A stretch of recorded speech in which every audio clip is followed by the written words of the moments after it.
Last week I did a video on turning this natural edge winged cherry bowl, and it's a lot of fun.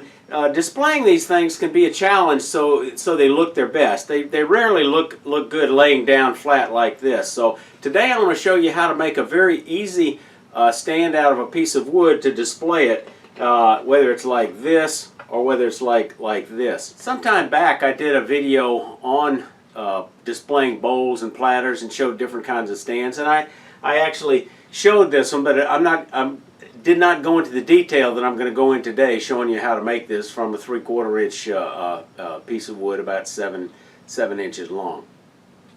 Hi y'all, welcome back to my shop. I'm passionate about wood turning, and I like to share with you tips, tricks, and techniques to help inspire you and make you become a better wood turner.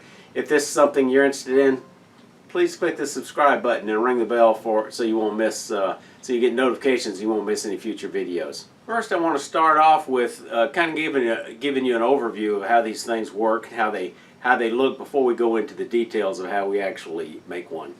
This is pretty heavy looking, so I like to make a lighter one, and I do that with this stick. And I got this idea from Stuart Batty on some of his tall winged bowls. Basically, the stick is maybe 6 to 8 inches long out of maybe 3/4 inch. Any wood that looks nice and exotic is nice, but it could be walnut, it could be maple, light or dark, depending on whether you want it contrasting with your piece. And it's got a slot cut in it at an angle, and the front is cut generally at that same angle. Here's a smaller one. The front is cut at an angle, the slot's cut at an angle, and you make the slot appropriate with the size of your bowl, and then it tapers down in the back, and you have that cut at an angle because it allows it to be kind of hid behind. It doesn't stick out or anywhere it shows, and you can put it at the side of the bowl to hold it, and it makes no difference. It allows you to change the orientation of the particular piece. Okay, in making a stand for this winged bowl, or any winged bowl, one of the first things you're going to do is decide what your orientation is going to be. Is it going to be vertically, like this, or like this, because your wings may be a different size.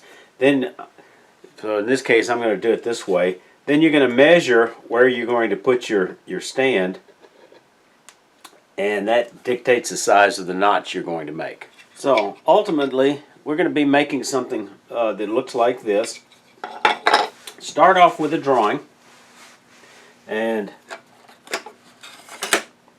we're going to make this about 7 inches long, more or less, and we're going to cut a notch in it to the diameter that we measured, and we're going to cut the front off a little bit. So here's the critical things to remember. The front is going to be slanted to an angle, this angle right here.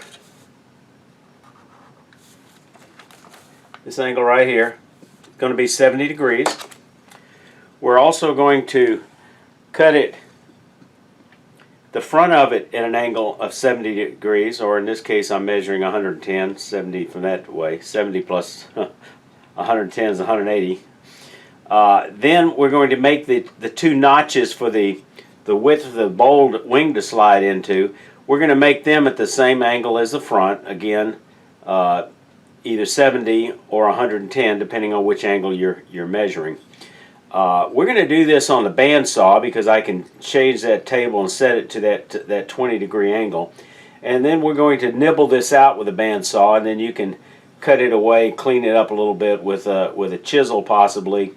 And that notch may not be perfectly even in the back, in the bottom, but you can simply wrap some coarse sandpaper around a little block of wood and kind of clean that up. Now, the other thing is also slanted down about 20 degrees in order that the bowl will lean backwards slightly. And you can decide whether you like 70 or whether you want it more like 75, and then I would make all the dimensions the same angle here and here and here. make them all consistent. I'm going to make several of these, so I'm going to cut them out on a bandsaw. If I was only doing one, I might use a handsaw or a coping saw. Trying to adjust the table angle, and it kept getting hung up. It took me a while to remember. Don't forget to remove your dust collector modification I showed in an earlier video if you have something like that that'll interfere with the table moving. So get that out of the way. Now, there's a scale on the side. I'll show a picture. Every bandsaw will be a little different, but once you've already cut one of these, and if you go back and do more, the easiest way is just lay it up there and duplicate that or approximate that angle by adjusting it until it fits.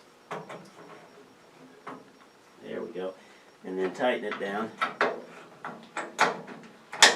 So we're going to test that angle just to make sure we got we understand what direction we're cutting. We're going to freehand it, so we're going to use a push stick. Keep it out of the way. This fence out of the way. And we're just going to keep this lined up with that straight line.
If you're interested in watching that longer video I did on bowl and platter displays, click on the link here to take you right to it. If you got any comments on displaying your wood turnings, please leave them in the comments below. Y'all stay safe. Come on back here.